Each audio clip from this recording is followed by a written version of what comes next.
Live yet? Oh, now we are. Hey, happy Thursday, everybody. I hope you're doing well. I hope you're having a wonderful day, even if this is the middle of your day, or maybe this is the end of your day. I don't know. You let me know in the comments. Which reminds me of activating the comment section. Here we go. Hey, hey, hey. Cool. Um, Okay, I haven't played my jingle in such a long time, so why not? Let's hear it. Here is the jingle. It's Benny's Live live stream. Broadcasting live every night, 9 p.m. Central European Time.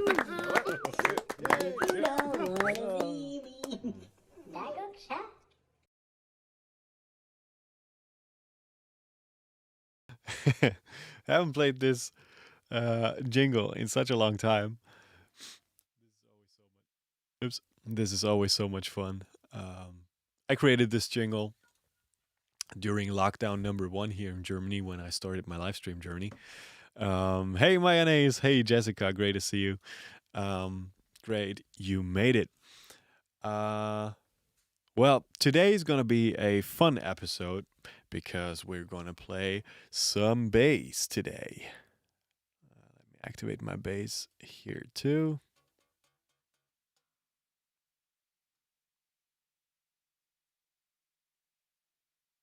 Oh, oops. Sorry about that. Two, two, two, two, two, two, two, two, two, two, two, two, two. Here we go.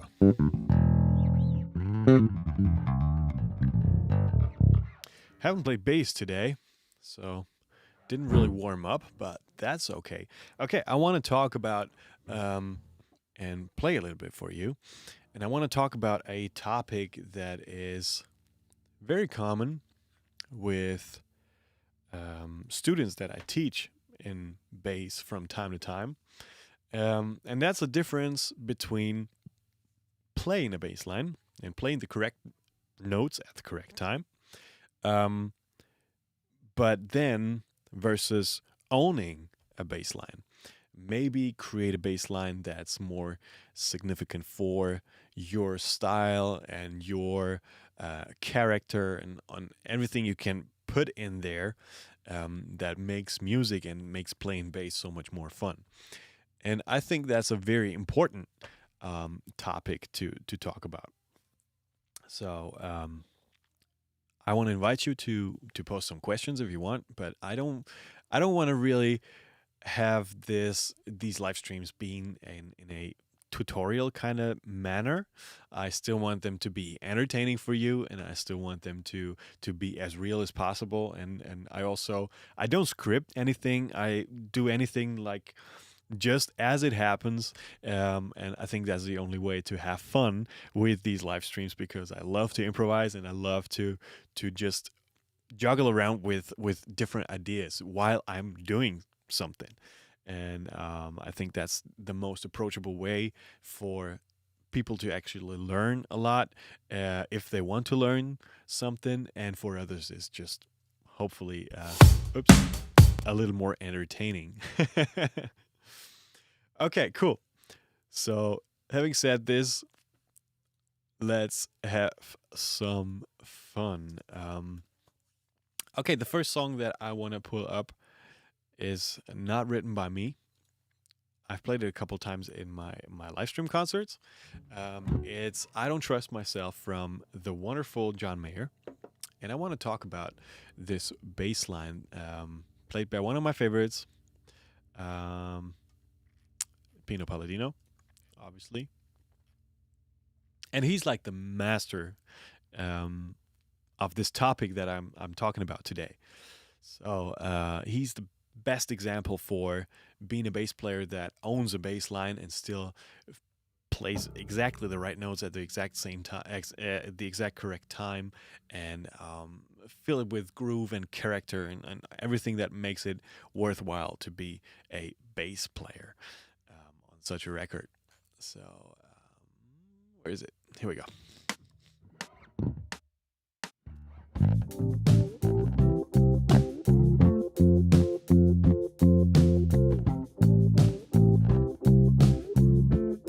One way to play it.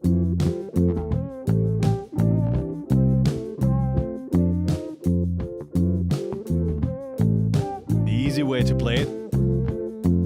And here's a different one.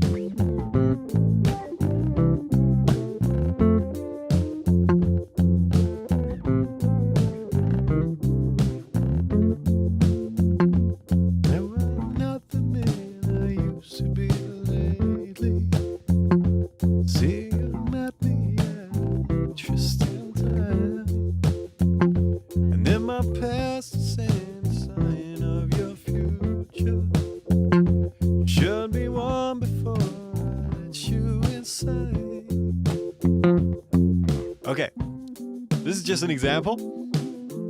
It's not a live stream concert. That happens on Saturday if you're interested in that. But I want to talk about this bass line for a sec, because there's a lot of very interesting things in there that I want to make very obvious. Okay, now the bass is hopefully a little louder. Okay, so the basic idea is like only eighth notes, right?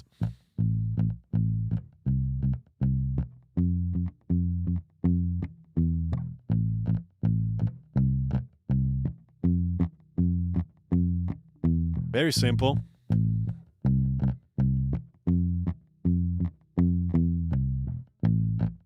Probably this takes like, I don't know, 2 lessons to be able to play that. But how to play it? I mean, there's 100 different ways to play eighth notes on the bass. Make sure my gate is enabled here. Okay, and the way I played it already was very like Pino played it on the record, like.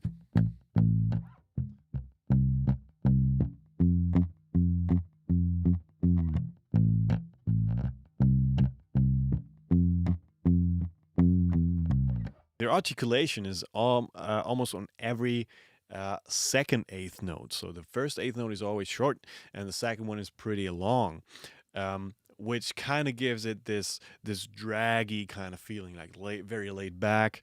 And you can even overdo it and get behind the groove a bit. Let me exaggerate that a bit. I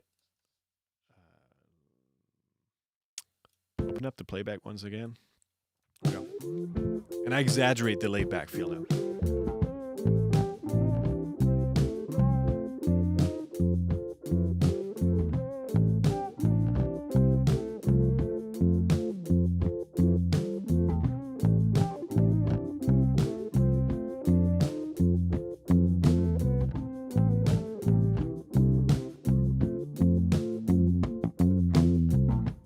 Right?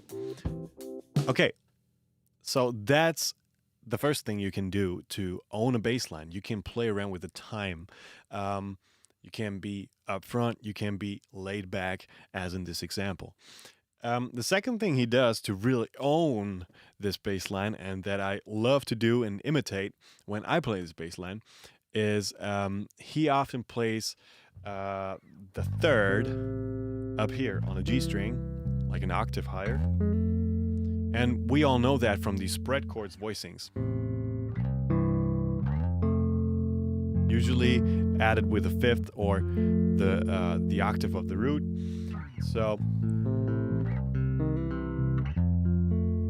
these are like chord structures that sound very rich on bass. So you can put that into your bass line to make it a little more characteristic and a little more unique. So check it out.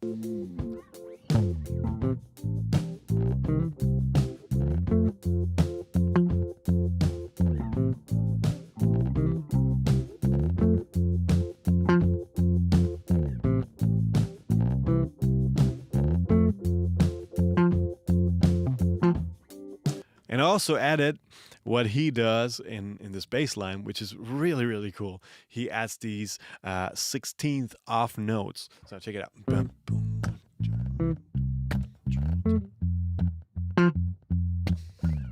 Just to give it a little more accent here and there.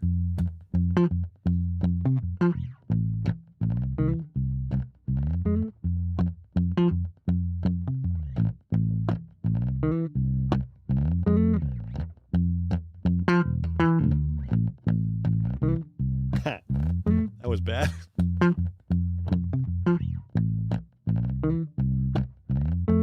Right? So that's a very simple way to make a very easy bass line very unique and very inspiring and very characteristic. So this is such an energy that is created with only these little adjustments made in a very simple 8-note bass line. So first thing I recommend doing is play around with the time, play around with chord structures. So always know the chord structures that lay on top of your root note that you're actually playing. Like for example, I played minor by mistake, but it's obviously is an F major, so I screwed up. So that is very interesting, and I think it's very cool in a simple way to expand a bass line that is so simple like this one. Also, what I did is I didn't play it finger style. I didn't play.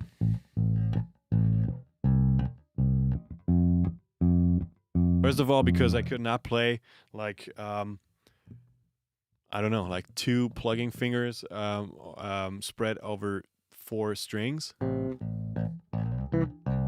That would be a little difficult and sound weird too. It's not that easy. It's a cool practice. I will try that. But also I want that really fat thump sound, right?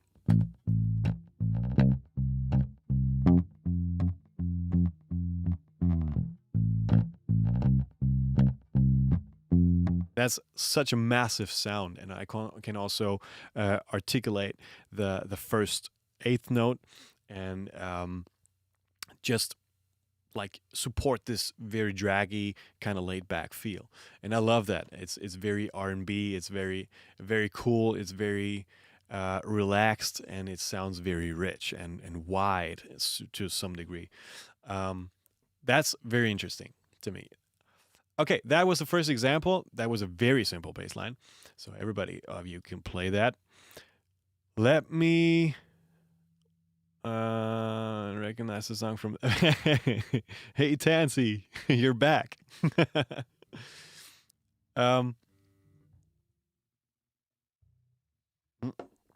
Show how it sounds. All in 1/8. Oh yeah. Okay, different example. I can show the very drastic opposite and just play every single 8th note on the same length. That would be really boring.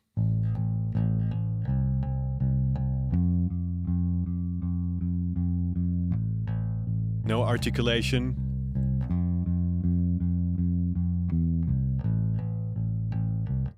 Let's hear that with the playback. I guess it will have no character at all.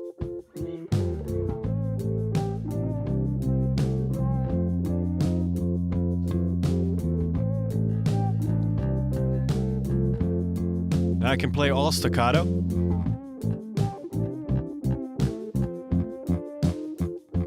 Almost sounds like a tango.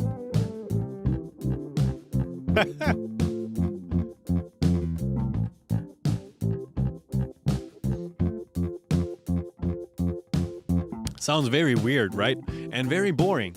So even if I don't articulate the first note and lengthen the second 8th note a little bit, that sounds very boring too.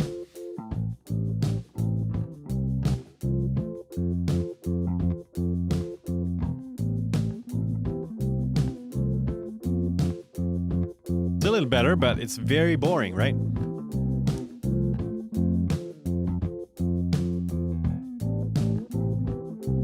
It's much more interesting and much more character behind that. And more groove.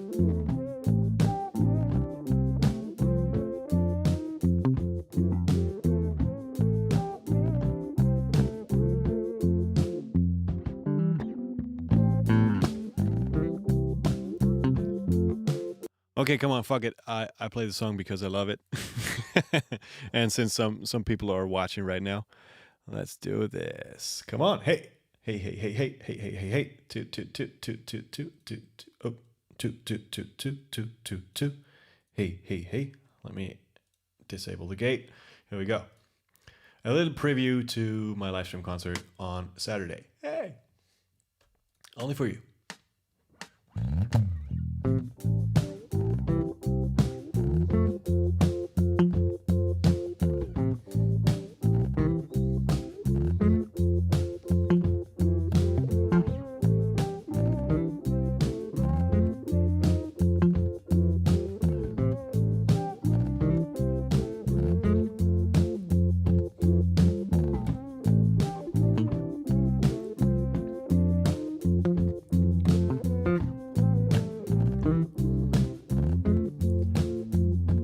No, I'm not the man I used to be lately. I see you met me at an interesting time. And in my past is any sign of your future. You should be warm before I let you inside. And hold on to whatever you find, baby. Hold on to whatever will get you through.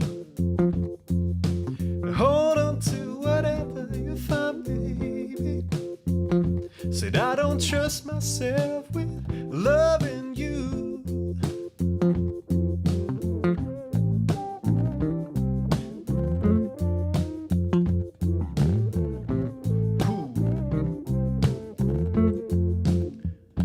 I will back my way into your garden, or will I break my way out when it rains, just to get back to the place where I started, so I can want you back all over again. Said I don't really understand.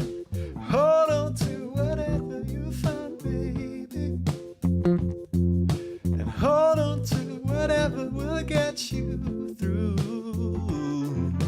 Hold on to whatever you find, baby. Said I don't trust myself with loving you. And who do you love? A girl I see through your love.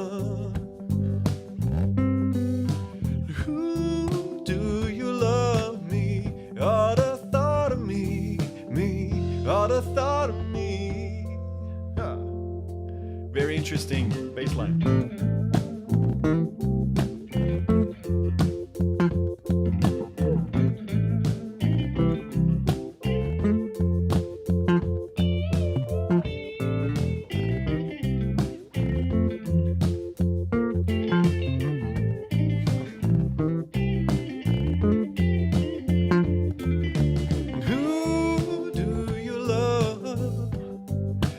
Girl, I see through your love. Who do you love me? All the thought of me, all the thought of me. Hold on to whatever you find, baby, and hold on to whatever will get you through. Hold on to whatever you find, baby. Said I don't trust myself with loving you. And I don't trust myself with loving you. I don't trust myself with loving you.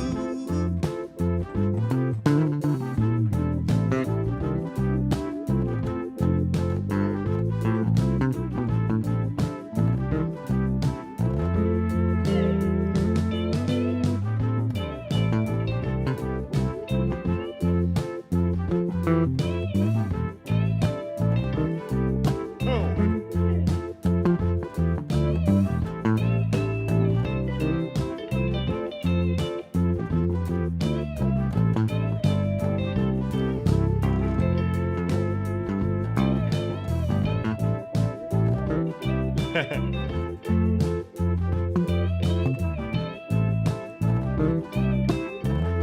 so on and so forth.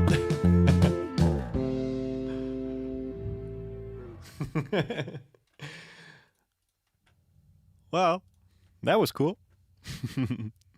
I wasn't expecting to play a song today, but I just felt like it. Hope you enjoyed it.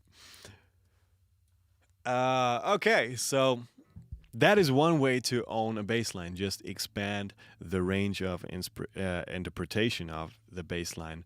Like the foundation was eighth notes. We played around with the timing. We played around with chord structures that we added on top.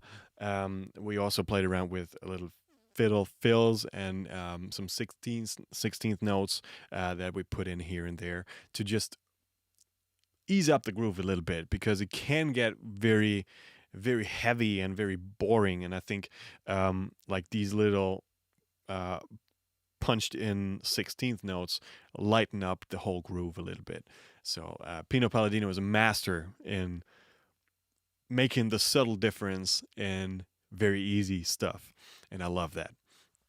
Okay, so that was my first example.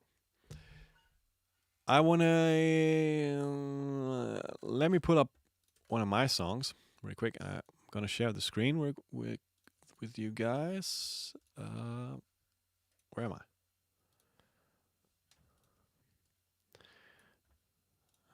Here we go. Here I am.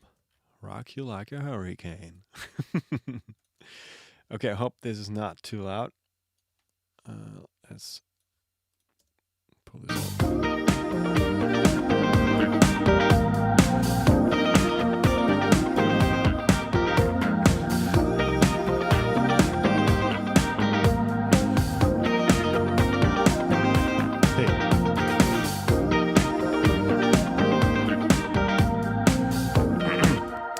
Okay, so this is a song of mine called In My Chest.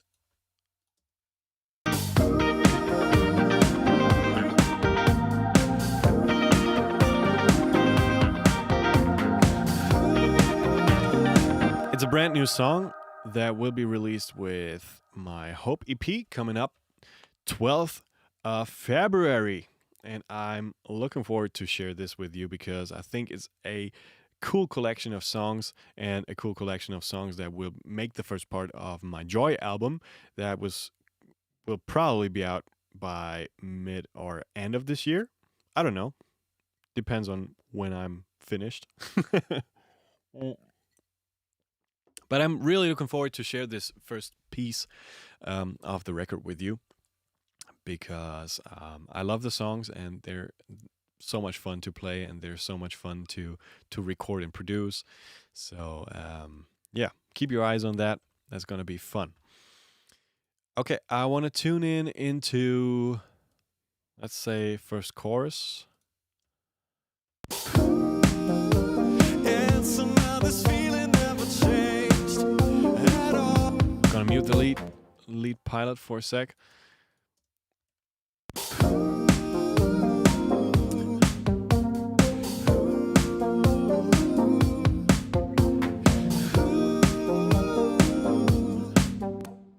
Okay, so I wanted to create something that's very cool.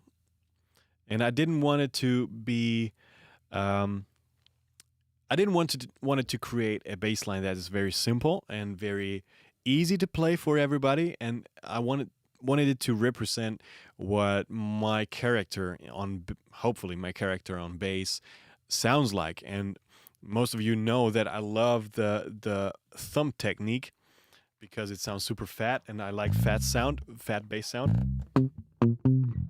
So that's why I chose this technique on this song. Check it out. This is my bass line that I created.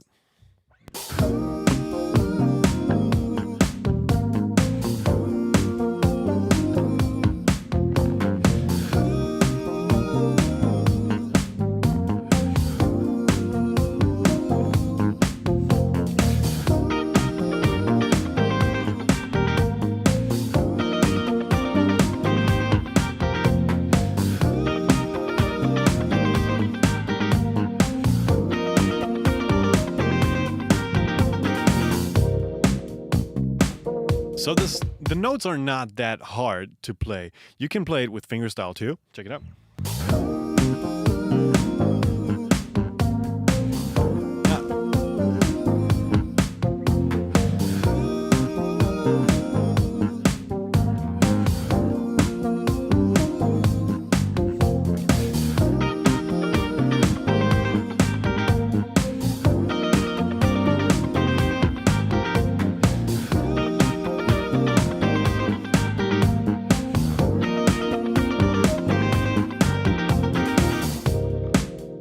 Right?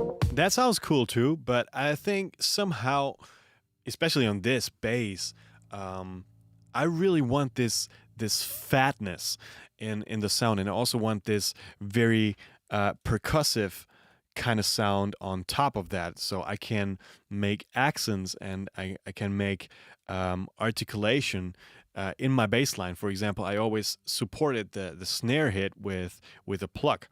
Let me get back to my main camera so you can actually see my plug in hand. So check it out. Take a look at what my right hand does.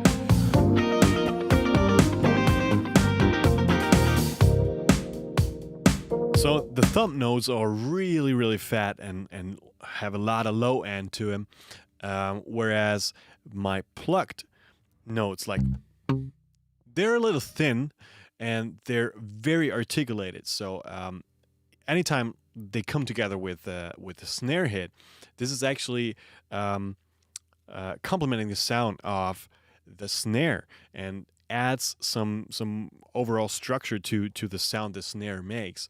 And since this is a very, very fat kind of snare, I think it doesn't lack anything in the bass part. If I do the pluck very, very thin in a very percussive way. And I like that. I like that the sounds are somehow combining to like a very cool snare sound. Let me just play the pluck so you can hear that.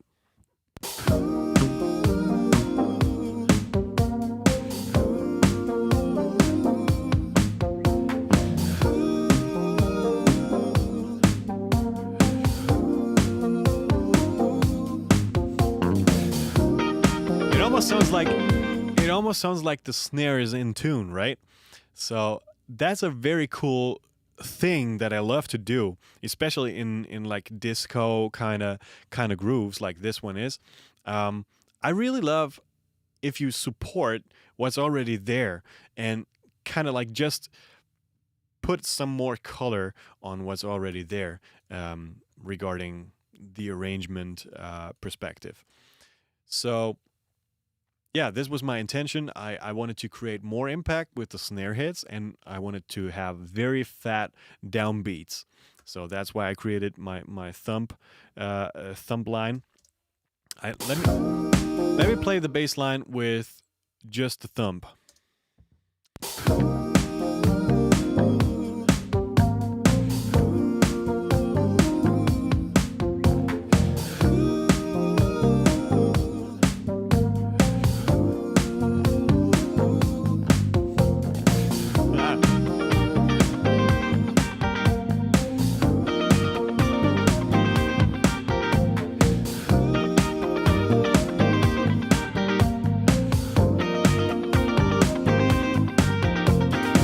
With the plucks? With plucks now?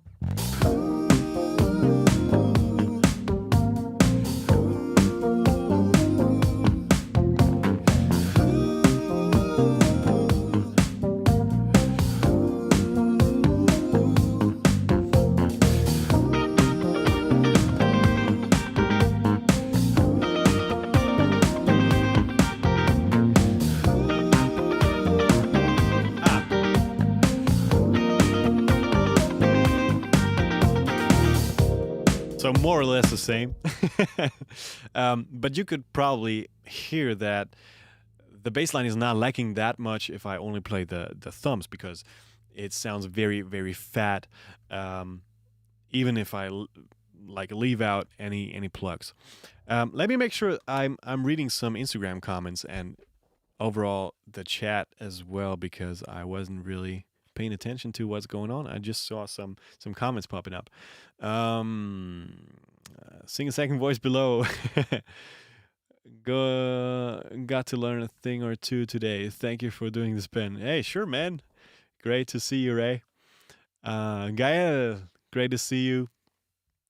You came back. How can we buy the EP? You can buy it through probably Apple Music and iTunes Store if you still have that. Amazon Music if you want to buy it, but you can also hear it through like Apple Music, all the streaming platforms like Spotify, obviously, Deezer, Amazon, um, Tidal.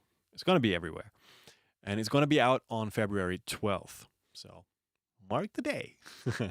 But I'll keep you updated anyway on my social media, so you'll get a lot of information about the release. Don't worry. And also, I'm planning to shoot a video some time very soon, as possible, during lockdown. Probably this is going to be a very um, lonesome video because we're not allowed to be more than three people in one room actually. So that is really funny. If you guys are interested in the other songs of the EP, I did some preview listening at the end of last live stream. So if you want to check that out, that is very interesting. I worked on an entire song in the last live stream, so you can check that out. And at the end, like at 1 hour 40 or so, I'm giving you a little preview into my Hope EP in all of the songs, and maybe you want to check that out. Okay, so I wanted to read some Instagram comments. Make sure I'm answering some questions that popped up. Hey, bro. Hey, Gustavo. Great to see you. Wow, nice sound, nice groove. Thank you so much. Hello from Brazil. Hey to Brazil. my favorite people from Brazil. Benni Jud, are you bass oriented when you write your songs, or do you try not to when you're starting the idea? That's a very interesting question, and I'm gonna answer this with a very clear no. I'm not at all bass oriented. And I wonder why. Probably because I don't really listen to a lot of bass player records these days. I usually listen to a lot of guitar players' records, or singer songwriter records, or pop music, or um, jazz, or I usually like songs that are not like obviously written from an instrumentalist. So, and I kind of hate the fact that you usually can tell if the singer or the artist is a guitar player or a bass player or a keyboard player or a drummer, because they usually feature their instrument in the mix and in the arrangement and everywhere else. So I want to avoid that trap and try to be as objective as possible about my songwriting. But I really love to like figure out very cool bass lines that are a little more advanced here and there, instead of like just straight for pop music bass lines that are like only whole notes or like only slides, and you know what I mean. So I do take a lot of time to come up with cool bass lines. Like for example, with In My Chest, bass lines like that come very naturally to me, because that's like I feel at home at this kind of style, and probably that's why this song feels kind of bass driven, although like the main element that I started with was the piano. I was playing around with that, and my first bass line, I can't remember what it was exactly, but the first bass line that came to my mind was like,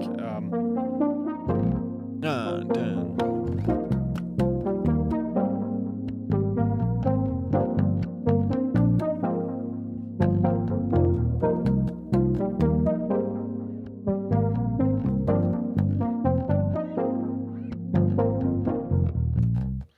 So that was kind of cool, but I didn't really like it as much as soon as I added these drums. Check it out. So I was jamming around on this idea for at least an hour, and I tried to come up with some vocal melodies and all that. And then somehow I realized that I wanted a very driving bass line to it, and then I came up with I don't know, probably some eighth bass, whatever.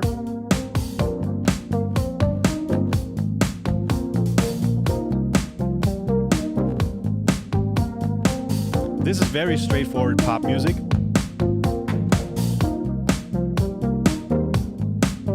Sounds cool. Sounds a little bit like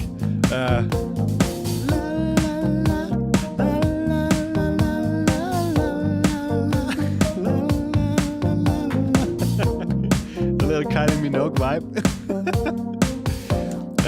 But then pretty soon I came up with a very, very cool idea for a bass line. And as I said, I wanted to support this very smacky snare sound.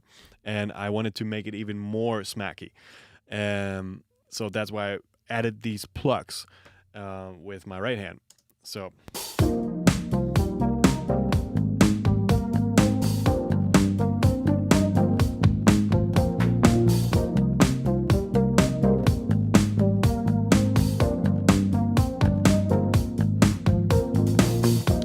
cool too. And then what I love to do in bass lines in general is usually I love to just approach the note that I just played from either the note above or the note below. So that came very naturally to me. And that probably, I don't know, I was jamming for 15 minutes or so, and I came up with that bass line.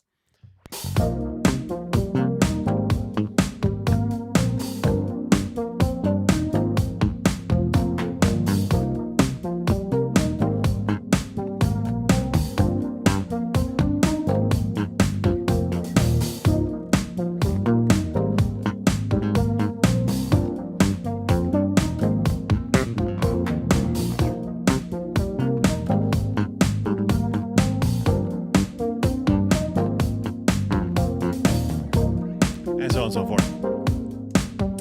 So yeah, that's how this bass line came to life.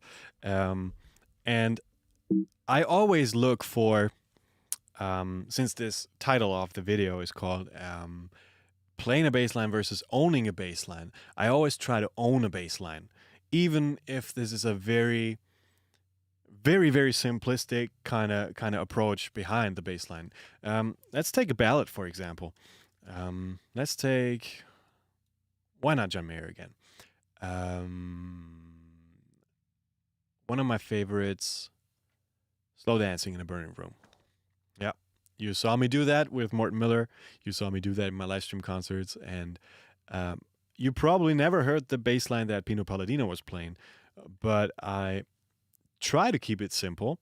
At the same time, I want to add character to it. Since I'm a bass player, I want to show the character of a bass player without trying to overplay or like interfere with the singing voice. Obviously, because I'm singing too, that's a little easier because sometimes I just back off with my bass playing so I can like rhythmically get it aligned in my head to be able to play and sing at the same time. So that helps sometimes. And even with my song that I created in the previous live stream, Glad You Made It, it's called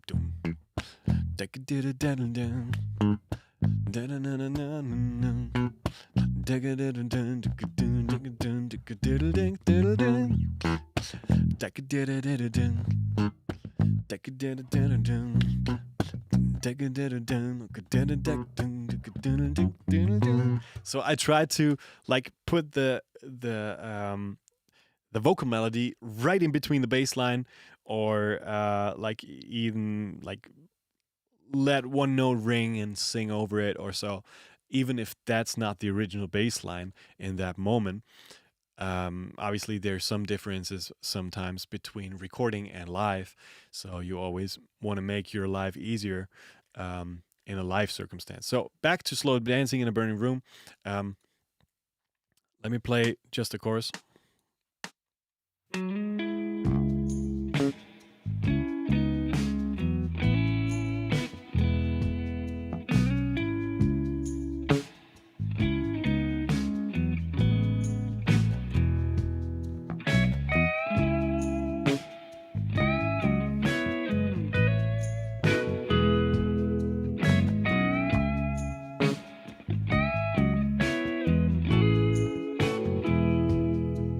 It's not the silly little moment, it's not the storm before the calm.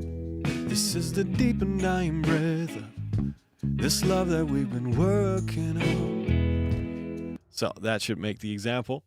So I try to preserve as much character as possible, even while I'm singing. But I mainly did the same thing as I did in my chest in my song. I supported the snare drum, which obviously is a little short on the record. Check this out one more time.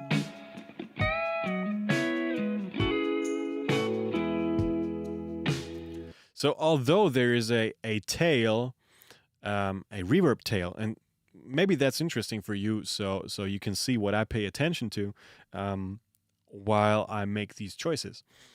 I listen to the reverb tail of the snare, and I decide if I wanted to like complement that with a long note, or if I want to hit a short note and let the reverb of the snare kind of have the effect of giving me or my note reverb too, if that makes any sense.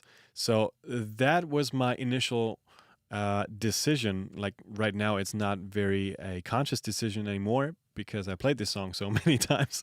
But I remember when I first played this song, I was paying attention to what is the reverb tail for the snare. There's obviously a reverb tail that is coming from the spring reverb from the guitar. And so both of these reverbs, they are part of the arrangement. The snare sound itself, it's very short. It's very short and actually pretty dry. Since like Continuum album from John Mayer is pretty much very dry mixed. This is a very, very common thing. So the actual sound is very short, and after the pre-delay, there's a short reverb tail in this case. And I wanted to honor this kind of reverb tail because it's there for a reason. It's there to make space, and it's there to form emotion within this snare hit. So I try to just add up color to the snare hit with my pluck, and also like give it a little tune in the bass department of the frequency range. And so I think that works pretty well. Let's play it one more time.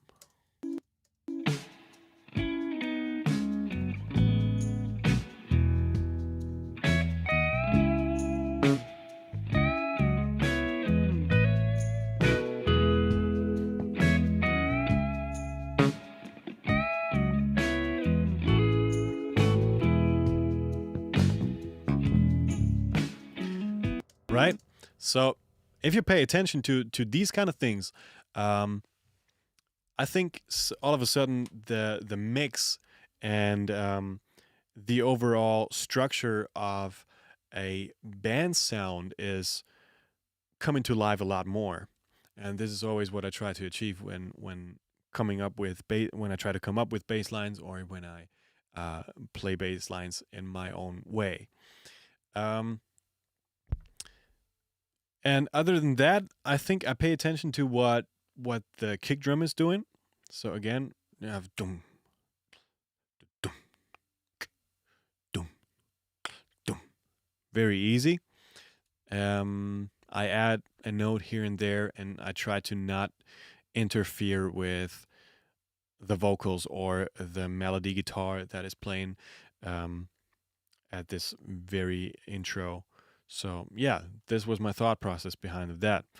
Um, let's play the chorus section for a sec because it's a little different there. Go cry about see it too. No one knows, and you know that we're doomed, my dear. We're slow dancing in a burning room. Okay, so one more time.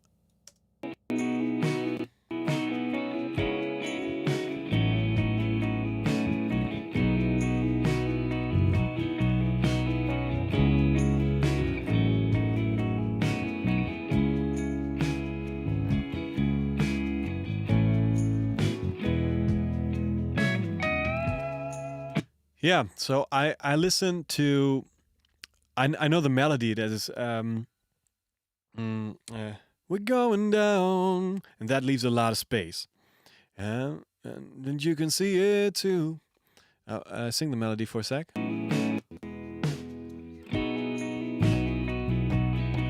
And you can see it too. We're going down,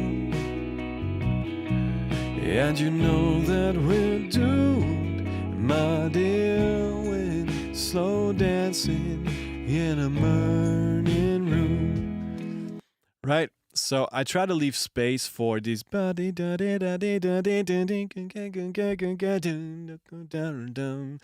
that's a new part that is coming in this section, and also the vocal melody actually stops before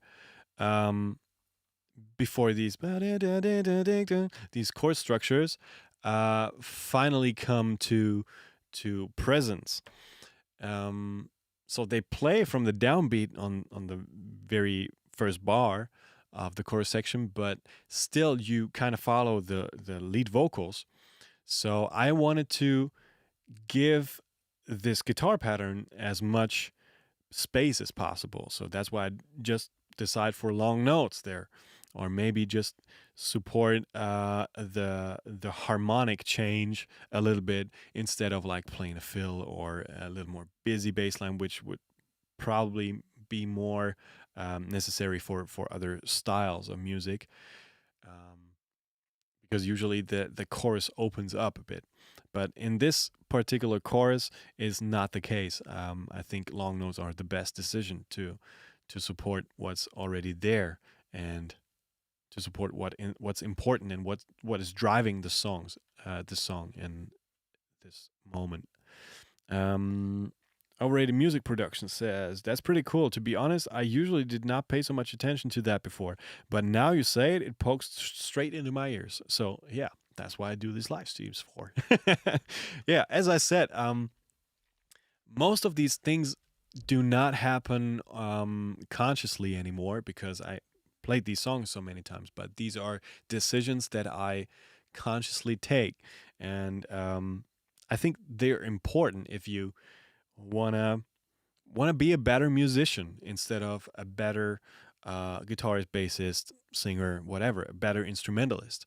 No, we should all be great arrangers too, and we should pay attention to what's going on in the arrangement and what's important and what's driving a song and what's making the sound aesthetic at the moment.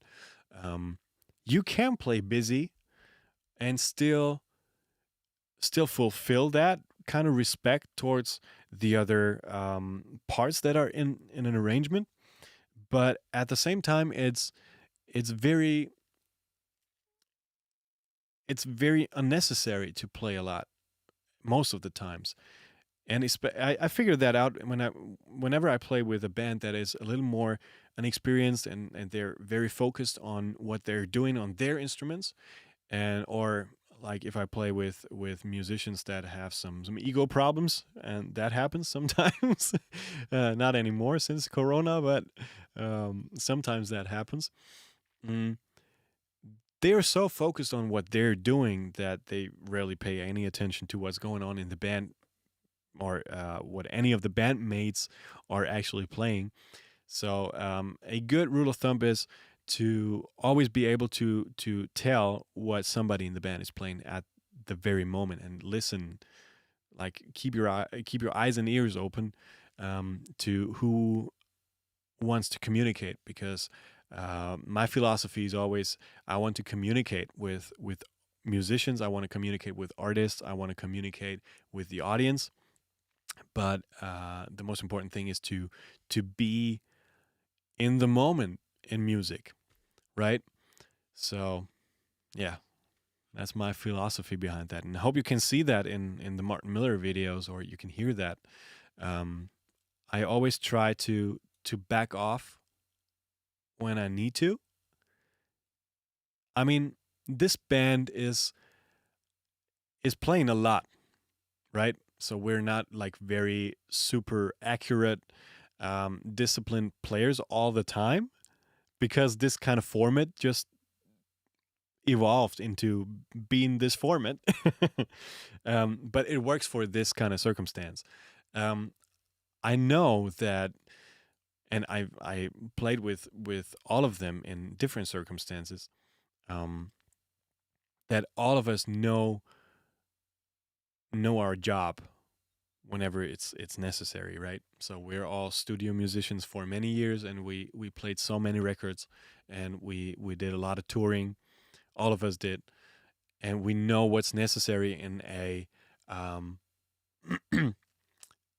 in a musical circumstance, right? So yeah, I don't know. To me, that Martin Miller session is just like letting loose a bit, right? So we don't really be super disciplined at any time. And that's all right, because this project is just what it is. And for this band, it's just amazing, and I think people love us for just let loose a bit, right? Thank you so much, Jeff. I appreciate that. Okay, so let me see what's going on here in the Instagram comments.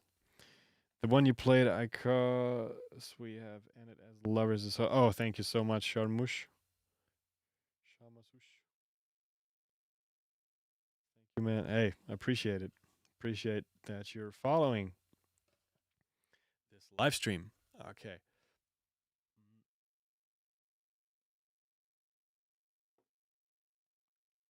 Let's take one more example. Let me take one more example.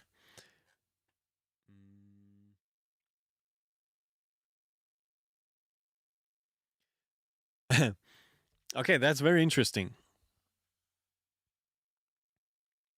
Oh, Tansy says you want to build a symbiosis, working for the total concept, not just for yourself. And if everyone listens and puts their ego aside, really beautiful things can have be created.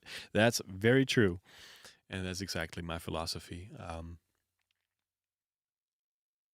Sometimes I think there's a huge difference between musicians that overplay because they want to show something, or they just um, they just been practicing so much on their own that they want to show what they know, or they just got so used to like putting in fills everywhere. Um, and there's a difference between that type of overplayer um, and the kind of emotional overplayer, because I remember so many so many times on stage when I was really like kicked emotionally. For example, with drummers, especially if I'm really locking in with the drummer and we're having such a good time and we're like building each other up all the time, and there's some limit that we can um, that we can play at on an emotional level. And if we pass that limit, we probably would just overplay, and that's fine from time to time. You just need to know what your job is. If you're in a circumstance that allows like this overcooking a little bit, that's totally fine, and people love that. People want to see that because that's pure emotion. But if you're like a tour band and all eyes are on the artist at the moment, and you distract the others, or you distract what's important for the music right now, that's the worst kind of overplaying. Okay, let me take my song "Mysterious World" because I think it's pretty interesting.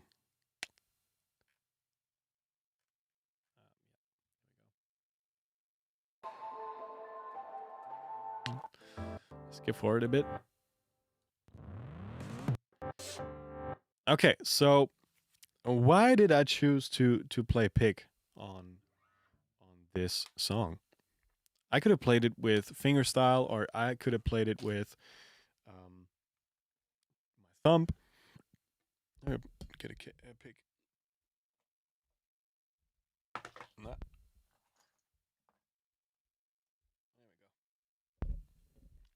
So why did I choose to play this with a pick? A pick is a different instrument, and I love this instrument. It sounds absolutely fantastic. I know so many great bass players that are playing with a pick. Bobby Vega, Cody Wright, Carol Kay, all the rock bass players that are playing with the pick. They have a phenomenal sound, and there's something that is really really funky about like this.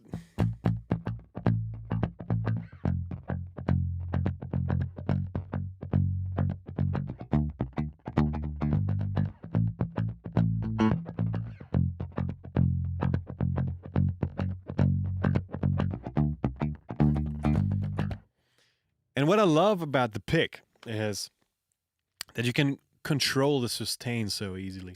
So it's such a small movement with the palm of my hand to go from this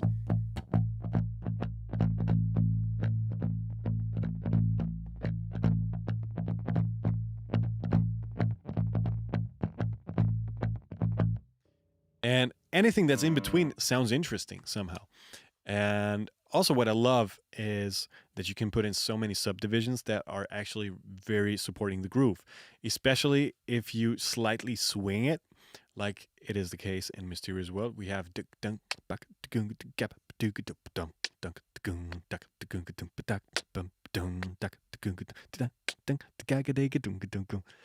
we don't have da da da da da da da da. We have and that's very cool because you can support the groove without needing any element that is actually playing this kind of subdivisions because you're playing that. And in Mysterious World, this is the case. Check it out.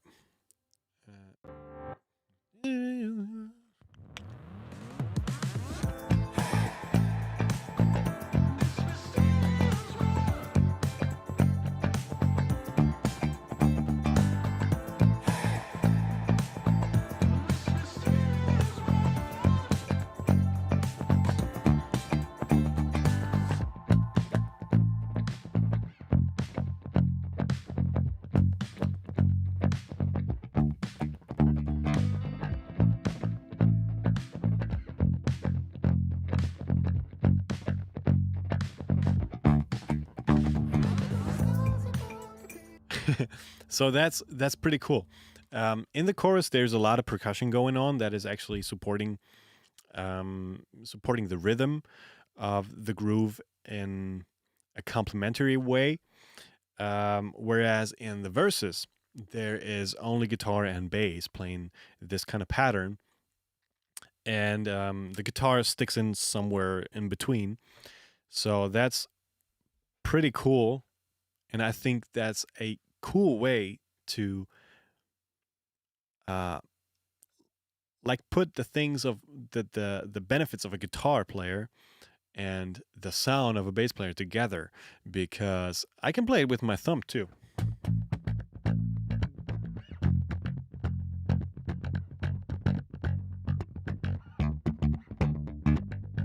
But it's just not the same sound. I need to play. I can play very very open, like more up to the fingerboard.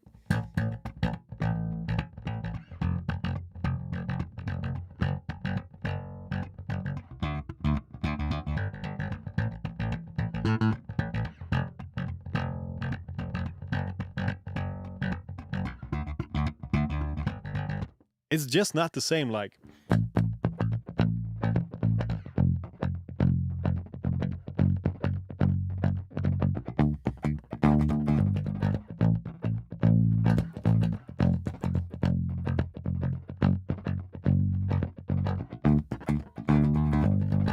and you can even like overdo it with take a look at my at my left hand. Sorry. Um, what am I doing with the bending? Check it out.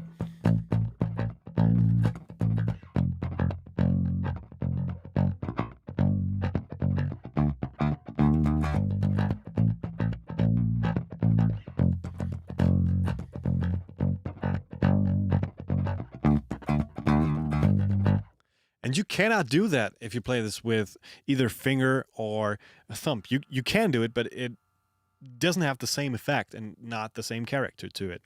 So that's a very cool way to put in a lot of more character into your bass line. I tried with my fingers.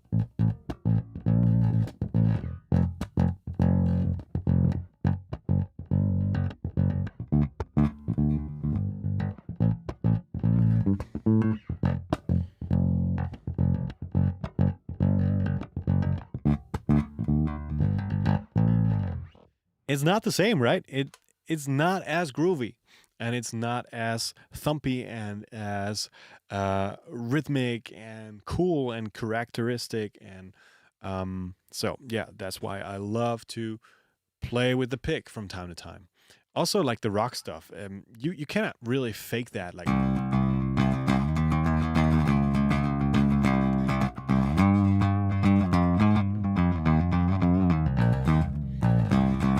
there's a magic in playing stuff on one string as well.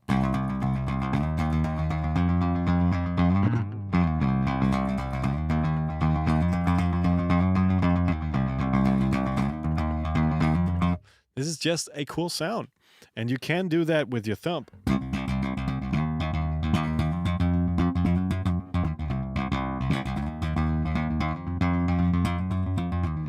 But it's just not the same. It's not as edgy, it's not as cool, and it's not as precise.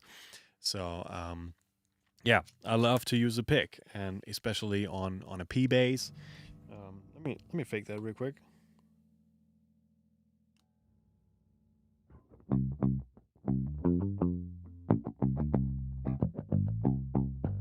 I don't have flats on here, but if you play that on a P bass with flats on it and use a pick, you get this thumpy Motown kind of sound.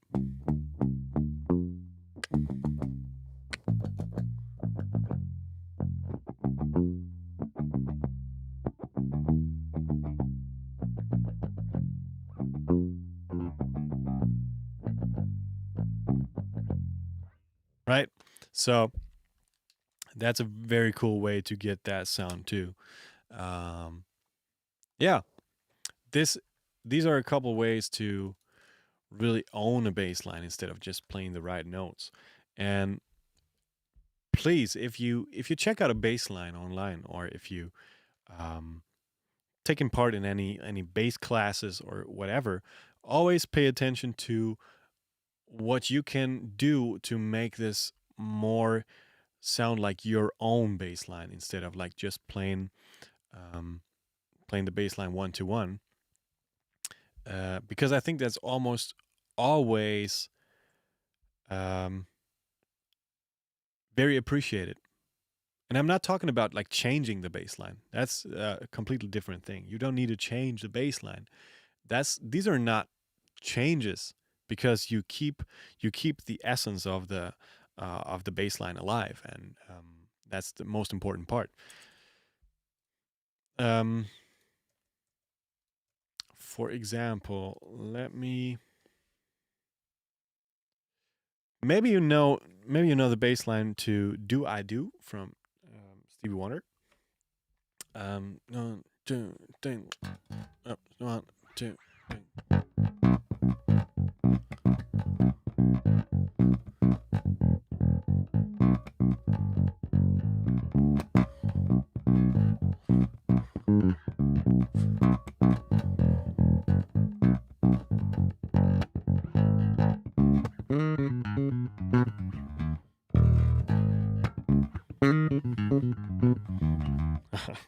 Fingernails are too long, so that's why you get this high notes. Yeah, but same thing. You kind of preserve that feel.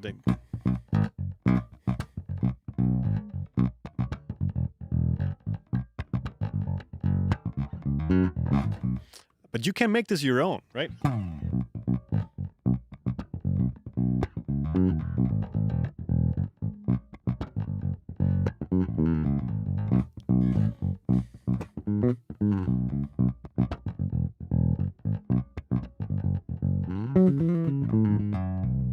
Right?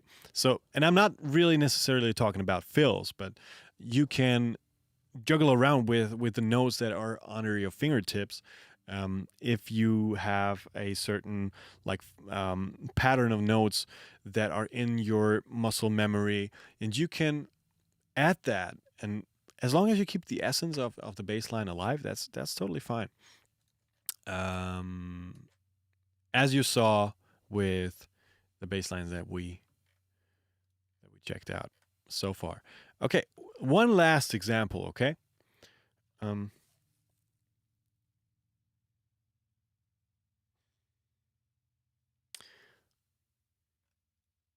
one last example. Okay, my song "Alive." As long as I am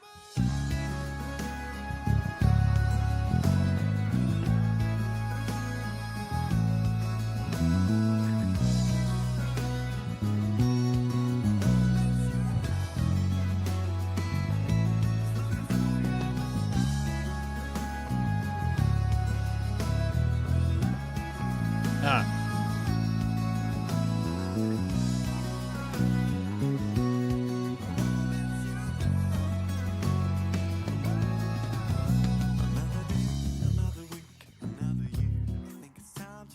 and so on and so forth. So this very beginning part, and I was totally screwing up at the moment, so because I wasn't really sure what the chords were, but now I know again. Um, so I have this very long note, as long as I am alive, which is very very characteristic for this song, and also this competitive acoustic guitar line happens at the same time.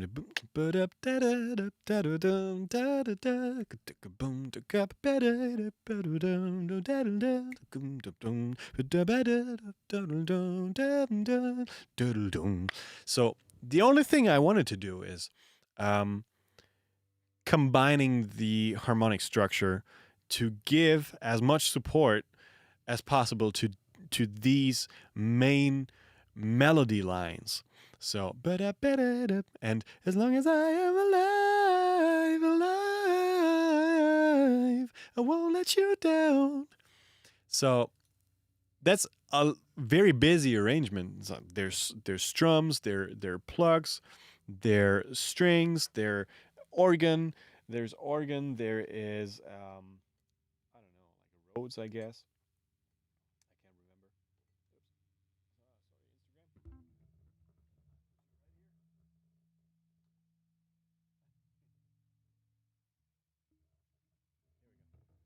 I can't remember. Um, so let me play this one more time. As long as I am.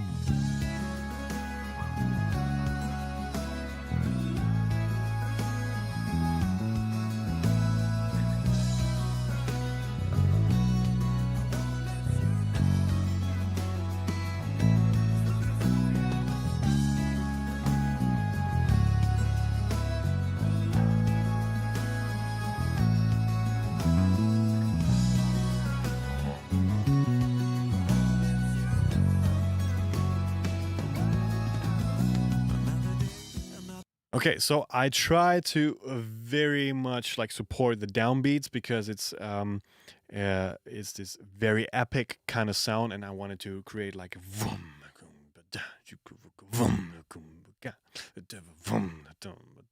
like you can always relax on the downbeats. Um, this is what I'm trying to achieve. I didn't really nail it at the moment because I'm still trying to remember what my original bass line was, but I try to come up with something new. As long as I am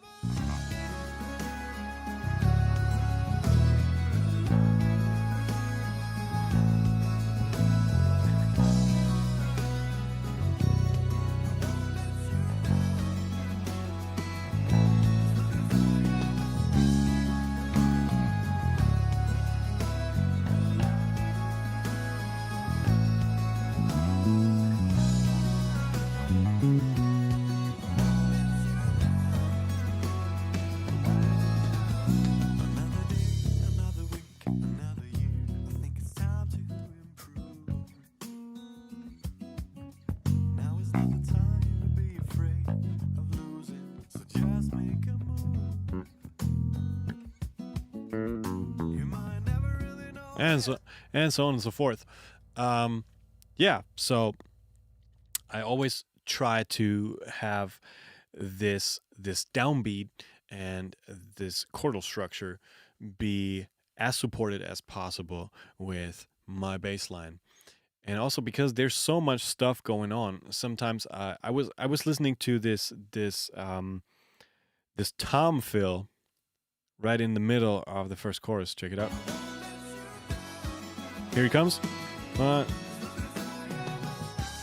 This and I tried to imitate that. Tom with a fill after I played the downbeat. Once again.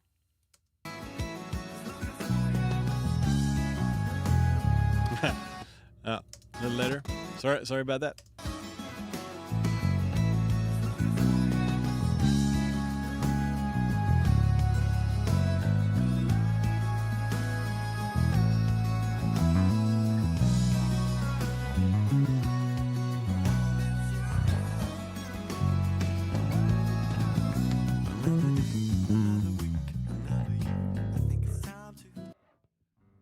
Right. So that was alive. That was my thought process behind that. I haven't played the song in forever. I will play it very soon. Okay, so I hope that gave you a little interesting insight into my thought process when I decide for bass lines or how I approach my kind of character in bass lines, either on cover songs or on my original songs. I always pay attention to what's going on in the other instruments. I always pay attention to what's going on in the um, emotional atmosphere sense. So always pay attention to the reverb, how short and long is the snare drum, how short and long is the kick. That's also very important because usually if you play like a trap song with these super long kicks, either you find a way to have the very same sustain as the trap kick, or you just complement it with a more attacky kind of short bass sound. Um, and I think that's the most, or like most of the times, that's a better decision because that's a complementary sound then. Or if you, yeah, I pay attention to what's going on in the melody section, so I don't want to interfere in any way with what's going on in the song, which element is driving the song. That's a very important thing to figure out, especially if you want to be a songwriter arranger too. That's always something to pay close attention to. Okay, so I think that's it for today. If you liked what you saw, you can come back on Saturday. I'm going to play a live stream show with a bunch of my new songs from the Hope EP that is coming up 12th of February. And I'm looking forward to play some songs on Saturday. I'm working really hard at the moment to finish the songs in time. My mastering engineer keeps kicking my butt because he's waiting for my mixes so he can master my songs. And yeah, I'm really looking forward to share this with you, and I'm going to play a couple songs out of that on Saturday starting 10 p.m. Central European time. So that makes yeah, it's -6 to New York, right? It's -6 to New York. So that's 4 o'clock, 4 o'clock in the afternoon, and that's,